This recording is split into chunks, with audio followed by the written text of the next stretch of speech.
welcome back to another video. Today I thought I would talk through some tips on how to stay consistent. I feel like I bang on about consistency in a lot of my sit down videos, so I thought it would be good to talk through some tips on how to actually be consistent and stay consistent, as it can be quite hard. These are just some tips that have really helped me and hopefully would help you as well. So number one would be to have discipline over motivation. Now, motivation comes and goes constantly, and it's completely normal to not feel motivated every single day. We all have our days where we're really tired, we feel a little bit burnt out, and we're just not up for it. Having discipline is choosing to show up even on those days where you really don't feel like it. I personally sometimes feel quite rubbish if I skip a session.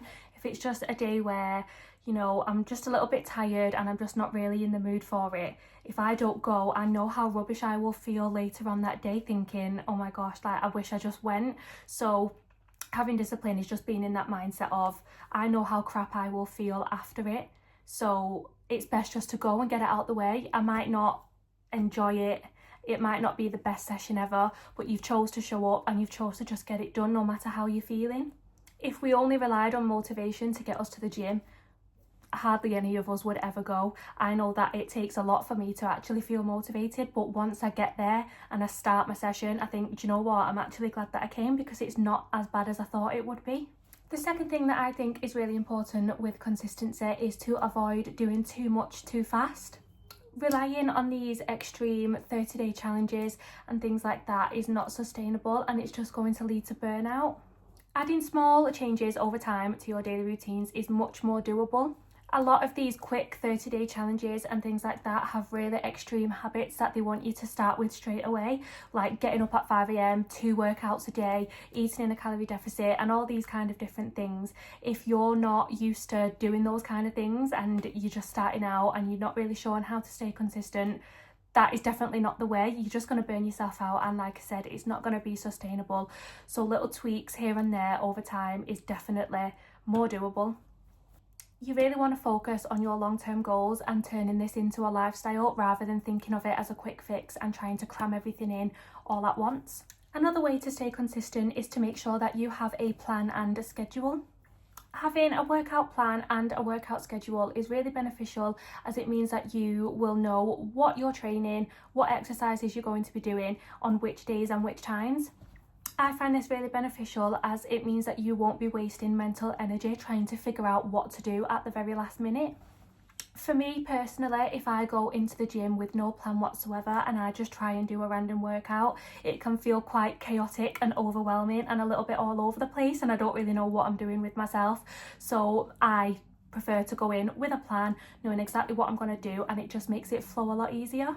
I also think if there's no plan and no structure, it's a lot easier to make excuses to not go.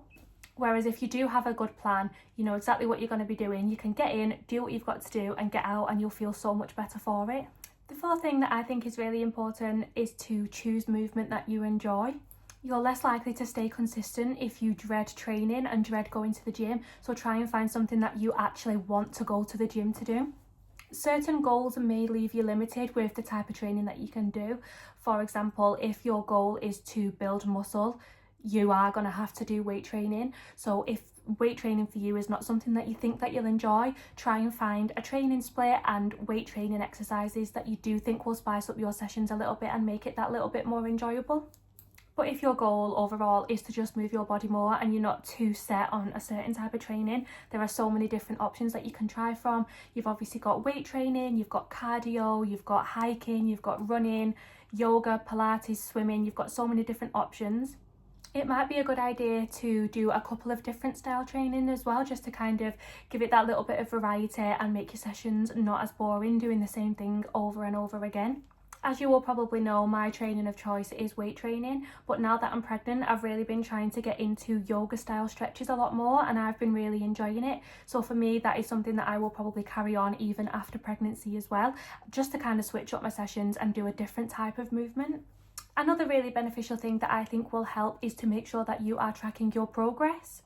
Tracking makes progress feel real. Physical changes happen gradually over time, so it may feel like nothing is happening or that your body's not changing, especially in those early stages.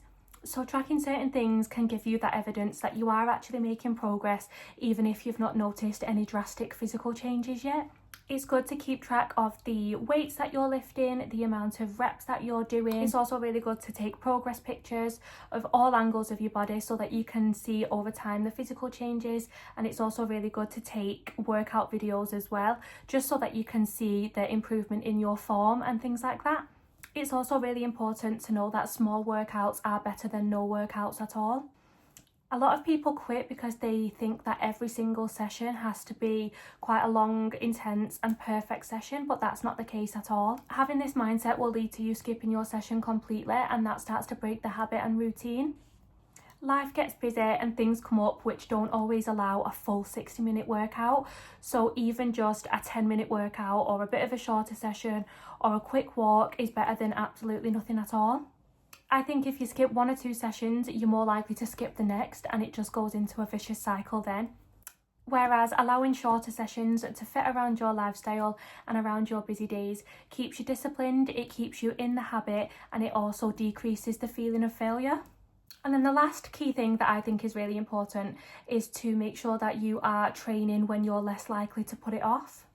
For example, if you are not a morning person at all and you really struggle to get up early or get up on time, you are best trying to train in the evening, as chances are if you set your alarm at 5 o'clock or 6 o'clock to go to the gym in the morning, you're probably going to snooze or turn your alarm off and you're just not going to go. Or if you're the complete opposite and you know that after a long busy day at work, the last place you're going to want to go is the gym, try and get it done in the morning. That way you get it out the way first thing, you've not got to worry about it all day, and when you do finish work you can just go straight home. So just to wrap up this video a little bit, I thought I'd just go through some quick fire key things to remember. Number 1 is that motivation is unreliable. Focus on discipline instead. We know that motivation will not be there every single day, but discipline can be. Number 2 is to have a structured plan and schedule. This gives you more of a chance of actually showing up. Number 3 is that small workouts are better than none. If you've not got time for a full 60-minute gym session, try and do a 20-minute at-home session. Number 5 is to track progress beyond the scale. Focus on weights, reps and progress pictures. Number 5 is to expect imperfect weeks. Nobody can be perfect 100% of the time. And number 6 is to focus on long-term goals. Try and turn this into a lifestyle and naturally part of your daily routine rather than trying to focus on a short-term fix. The main thing that you can do is to show up. It doesn't have to be perfect there, but it just needs to be consistently. That is everything for this video, so thank you so much for watching. Please like and subscribe, and I will see you in the next video.